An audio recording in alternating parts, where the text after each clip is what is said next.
Hello, I'm Simon Whistler, you're watching TopTenzNet, and in the video today we're looking at the top 10 events that could wipe out humanity. Humans are a fairly resilient species. We've survived for over 200,000 years and have overcome famines, droughts, disease, climate change and natural disasters. However, it does beg the question, is there a single event that could wipe out humanity or at least decimate our numbers to the point where we can't bounce back? The short answer is, oh yes, definitely. And in this video we're looking at 10 ways that it could happen.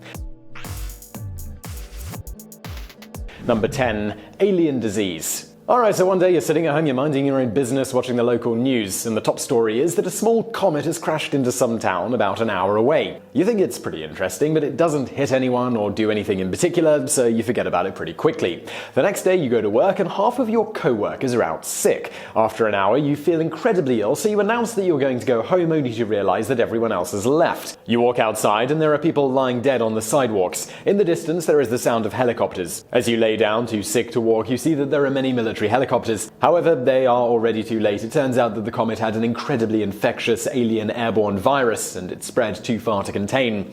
Our Earthbound bodies simply haven't developed any immunity to it, and within a few months the virus has wiped out everyone on Earth. Now, is this scenario actually possible? Well, it's one of those good news, bad news type situations. First of all, there isn't any evidence that pathogens exist outside of Earth. However, the universe is a vast place and there is so much that we don't know about it, it's quite possible that there are alien pathogens out there.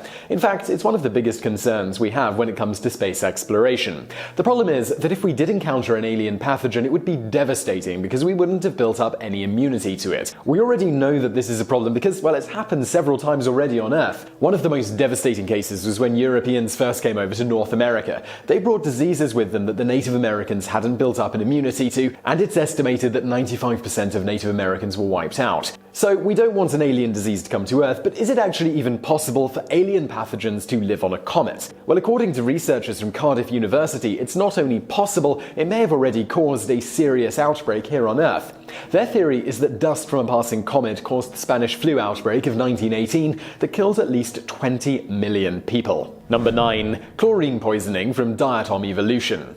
You're winding down after a long day, maybe you're watching a YouTube video to help you relax. Suddenly the video changes and it's an announcement. It's not something you thought YouTube could do, but apparently they can. On screen some text says to put on a gas mask and seal up your house with duct tape. You don't have a gas mask, but you put duct tape on most of the seals of the windows and doors in your home. But you don't have enough to get them all. When you return to the device you were watching the video on, you find out more information. You probably wouldn't be too surprised by this because when someone tells you to put on a gas mask, it's not because they're about to give you some free candy. The duct tape is only a temporary solution. It turns out one of the most common phytoplankton diatoms are polluting the air with deadly chlorine gas. They used to take water molecules and spit out the hydrogen from the oxygen and release oxygen into the atmosphere. However, now they are taking salt in the ocean, which is made from sodium chloride, and breaking it apart. So instead of oxygen, it's pumping chlorine gas into the air. Suddenly your eyes and mouth start to burn and it's hard to breathe. You feel like you're suffocating and you throw up. You feel better for a few minutes, but then the suffocating feeling comes back. You fall on the floor and breathe in more chlorine gas because it's more heavily concentrated closer to the ground.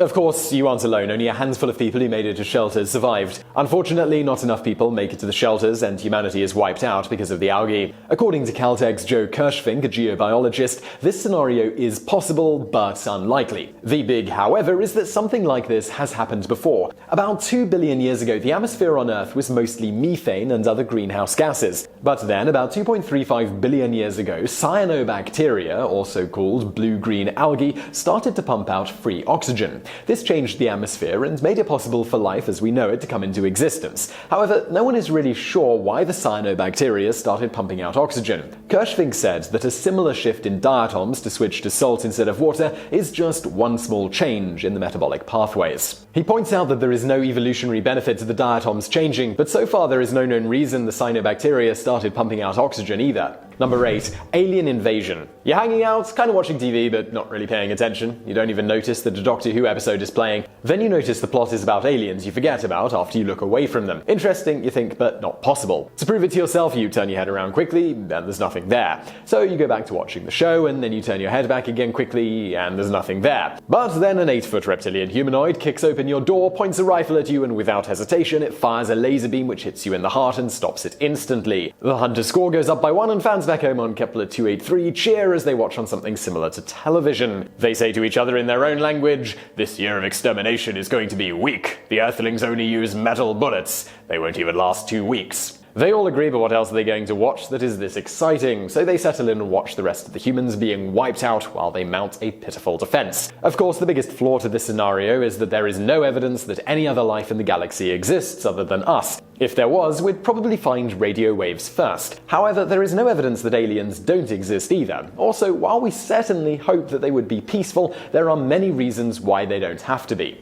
Theoretically, they may want to destroy the Earth for the same reasons they do in The Hitchhiker's Guide to the Galaxy, which is because Earth is in the way and we are considered ants to the advanced beings. Or they could be a variety of intelligent plant life like Groot, and when they visit the Earth they become enraged at how we've treated the environment. Or what if panspermia is correct and life on Earth started because seeds were sent here by an advanced race of beings? Those advanced beings may have royally ticked off another race, and in retaliation they attack the Earth. And the list, well, it can go on and on and on, but this shows that there are possible reasons that other intelligent life could be hostile towards us. The problem is big enough that Stephen Hawking has warned against seeking out other life, because as he points out, it will only take one hostile race of aliens to cause the extinction of Earthlings. Number 7. Strange matter. Throughout these doomsday scenarios, we've wanted to give a first-person perspective on what that specific doomsday would look like. However, we can't do that with death by strange matter because no one is really sure how strange matter behaves. The good news is that it would only take a few seconds from the creation of the strangelet, which is a single particle of strange matter, and life on Earth would probably be over. The best guess is that the Earth would become an inert, hyperdense sphere about 300 feet across. While there is a very small chance that this would happen, if it did, it would start at the Brookhaven National Laboratory's relativistic heavy iron collider in Long Island. It's similar to the Large Hadron Collider, but it performs tests at lower energy. They believe that in one of these tests it could create a hypothetical strangelet that consists of up, down, and strange quarks. Just one negatively charged strangelet could start a chain reaction that would end the world in a matter of seconds. However, critics contend that the collider generates too much heat for strange matter to be created. They say it is as likely as making ice in a furnace, and let's just hope that they're right. Number 6. Evolution. It's the year 2077, which is 60 years from now. If you're still alive, you're probably elderly, unless you've discovered the fountain of youth or something, and in that case, we'd love it if you shared it with us. Half of your friends and family have died, the other half are still alive, and they are choosing to upload their mind to a computer program called Existence 2.0. In fact, you are one of the last physical humans alive on Earth. If you want to join Existence 2.0, robots just attach a few electrodes to your head, and then, over the course of several hours, your consciousness will be transferred from your body, converted into some lines of code, and uploaded to Existence 2.0. When your consciousness becomes aware again, you'll be able to pick your body, if you want one, and then you can explore the vastness of Existence 2.0. The problem is that dead people make for terrible uploads. They've tried to do it based off their personal details, but full uploads find them inauthentic in Existence 2.0. Also, the government decided that since dead people can't make the choice, they can't be uploaded. Now, the big question is, do you choose to stay in your body and die, or do you upload your mind and never age and never die? While this may sound like some depressing thought experiment, this may be a choice that at least some of us will have to make in the future. According to futurist Ray Kurzweil, based on Moore's law, which is that computing power doubles about every 2 years, by 2045 computers will reach something called technological singularity. This is the point where computers become smarter than humans. Once that happens, it could lead to an interface between computers and the human mind. This means we'll be able to upload our consciousness to a computer. Eventually, it may come to the point where all humans have to upload their minds because they'll be able to live without all of life's problems like disease, pain, and suffering, and gain some unbelievable experiences while they're at it. However, in exchange for immortality, we'd give up our physical bodies and we'd no longer be humans, which would be a differently evolved species. What's particularly amazing is that this could have already happened. Your life could be nothing more than Existence 1.0, and on a similar note, number 5, artificial intelligence. It's the year 2050. Everyday life is pretty easy because robots take care of most things in life for us. They do our cooking, they do our cleaning, and they even do things as mundane as drive us around. One morning you wake up, but your alarm clock doesn't go off. In fact, everything is dark. You tell your smart house system to turn on the lights, but nothing happens. You go out into your kitchen and you tell the house to cook you some breakfast. Again, nothing happens. So you decide to reboot the system using the control panel outside, but when you try to leave, you can't get out of the house because the artificial intelligence has locked the door. doors. You try opening the window, but they're locked as well. You're lucky, you think, because you haven't updated your windows to the unbreakable kind, so you smash one and climb out. Outside, your neighborhood is quiet and the roads are completely empty. Before you can walk around to the back of the house, you hear a car and you can tell that it's moving fast. You look in that direction and there is a driverless car barreling towards you. You jump out of the way just in time and the car slams into your house. You start to run away, but before you get too far, you hear an explosion for a millisecond and the place you were running to is now just a small crater. A drone controlled by artificial intelligence just fired a missile at you. However, you're one of the lucky ones because your inevitable death was quick. Many people starved to death when they couldn't get out of their smart houses. Those who did were hunted down by cars or drones. So, what exactly happens here? Well, another thing that could happen at the point of singularity is that computers may not want humans around. They may look at us as a parasite and look for ways to eradicate us. And believe it or not, this is actually a really serious concern for technologists. For example, Elon Musk warns us that AI could be more dangerous than nuclear weapons.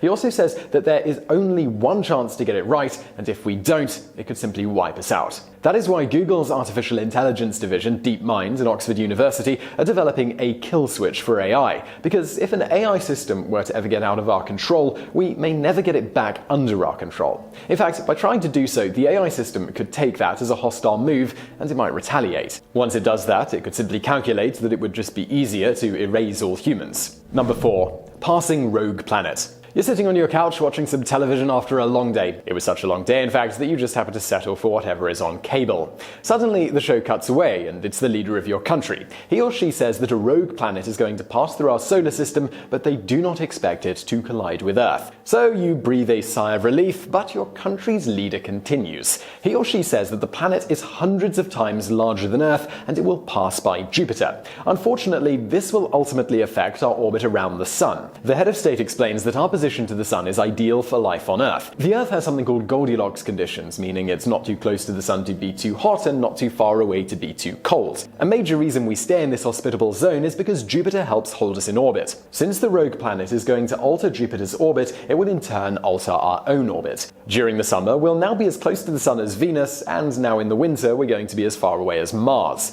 This means summers will be very short and intense, while winters will be long and extremely cold. Without our usual summers, it will be much harder to grow food and shortages are likely. The leader of your country concludes their doomsday speech by saying, "Now is the time to work together to save the best and the brightest in the hopes that humanity will carry on." Over the next several months, your country works to make the food last for at least 160 people, which is enough to start repopulating without interbreeding. Then the first summer hits, and it's intense. It's also summer everywhere on Earth at the same time. There are droughts and food shortages because the growing season was so short. During the first winter, billions of people starve. Others are killed in horrible storms, floods, firestorms, and droughts. This is followed by another scorching summer and millions die from the extreme heat. It's also another unsuccessful season of crop growing and more people starve. By the third summer, there are only sporadic pockets of humans left on Earth and they soon die off. What's terrifying about this scenario is that there are several ways that it could unfold. The first is the scenario we just described, a rogue planet. A rogue planet is a planet that doesn't revolve around a star, it's just freely moving around the universe. Astronomers believe there are over 200 billion rogue planets in the universe and billions in our own galaxy. There is also a good chance that they are hundreds of times bigger than the Earth because astronomers are finding that more planets are closer to the size of Jupiter than they are to Earth. Also, besides rogue planets, it's also possible that a planet in our own solar system may cause problems. According to simulations, it's possible that in the next few billion years, Mercury, Mars, or Venus may either collide with Earth or change its orbit. The only good news about these scenarios is that they are very unlikely to happen. Number 3. Gamma ray burst. You're on your way to work when suddenly, without warning, there is a massive flash of light in the sky. It turns out that a star died in a star system 7,000 light years away. It collapsed and became a black hole, creating a gamma ray burst for about 10 seconds. By the time the beam reaches Earth, it's widened out and is bigger than our solar system. We had no warning that it was coming because it was moving at the speed of light. The first thing you notice is that your phone no longer works. In fact, nothing electronic works anymore. You go home and through word of mouth, you learned that radiation didn't kill everything because the ozone layer protected the Earth. Also, the gamma ray burst only hit the hemisphere. But unfortunately, you quickly discover that Marvel lied to you, and gamma rays won't actually turn you into the Incredible Hulk. The bad news is that a large part of the ozone layer was destroyed. With a giant hole in the ozone, the environment changes drastically all over the world over the next few weeks. There are droughts and wildfires all over the world. Crops and vegetation start to die, and animals that eat the vegetation start to die as well. The climate change ultimately topples the ecosystem, and people starve to death. Unfortunately, gamma ray bursts are very real, and one could hit us at any time. In fact, researchers believe that it's just a matter of time before Earth is hit by a gamma ray burst. There is also some speculation that a gamma ray burst caused a mass extinction on Earth already. Some scientists believe that the mass extinction which occurred 440 million years ago and wiped out 70% of life on Earth was caused by a gamma ray burst that originated about 6,000 light years away. Humans can't see gamma ray bursts, but they are the most powerful explosion since the Big Bang. They are so powerful that they can be detected from all over the universe. Just to give you an idea of just how powerful they are, it's as powerful as converting the entire mass of the Sun into pure energy in 1 second. Gamma ray bursts, which are flashes of electromagnetic radiation, are also produced in nuclear explosions. However, the ones coming from outer space are much more powerful than anything on Earth. There are actually two types of gamma ray bursts. The first are long gamma ray bursts. These are produced by a dying, rapidly rotating star, which are about 30 to 100 times the mass of the Sun. When they finally run out of fuel, they release a gamma ray burst. The second kind, called short bursts, happen when a pair of small neutron stars that are orbiting around each other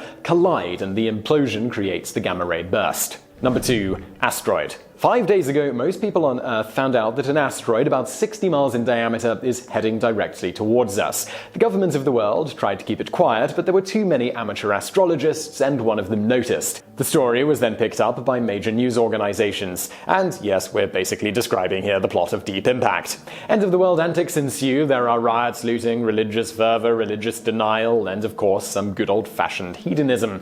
Over the past 5 days, you've conducted yourself in the way you wanted to spend your last days on Earth, and you keep thinking this really can't be it. I mean, surely there's no giant asteroid, it all has to be a giant mistake, right? Then a ball of fire streaks across the sky, and you realize that there was no mistake. The asteroid smashes into an ocean, and water and pulverized rock fly into the atmosphere. The particles of rock form into grains of sand and then re-enter the atmosphere. The particles are so hot that they turn the sky red, and the atmosphere shoots up to 2,700 degrees Fahrenheit, and it essentially turns the Earth into a broiler. Everything catches fire, and the fire will encompass every part of the Earth. Basically, it would be like peeling off a layer of an onion with a flame. Hours after the impact, you are hit by a wall of fire that is moving so fast that your brain doesn't recognize it. If anyone does survive the wall of fire, they don't last long. Not only will everything on Earth be burned to ash, but there will be so much dust in the air that things won't be able to grow for years. Anyone who isn't incinerated will starve to death in mere months. Of course, an asteroid hitting the Earth is quite possible, and it's the leading explanation for the Cretaceous-Paleogene extinction, which is when the dinosaurs went extinct.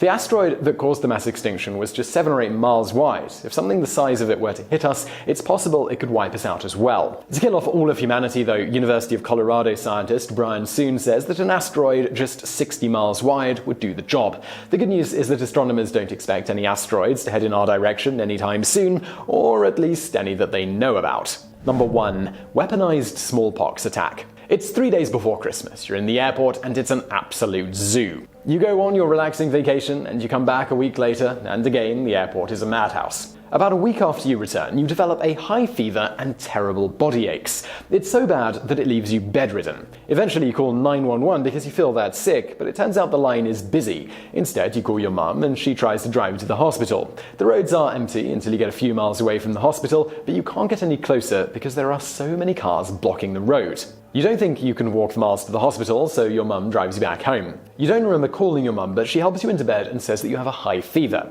About 3 days after first getting sick, red dots start to form in your mouth. These spots develop into open sores that break open, which causes the virus to spread around your mouth and down your throat. You cough up some, and your mum gets some saliva on her hands. Next, a rash develops around your mouth, but then within 24 hours, the rash is all over your body. The good news is that the fever goes down, and you realize you aren't dreaming and that your mum is really there to help you. But unfortunately, your suffering is far from over. On the 3rd day of the rash, your skin develops bumps. On the 4th day, the bumps fill with a thick, opaque fluid, but the center of the bump will be indented.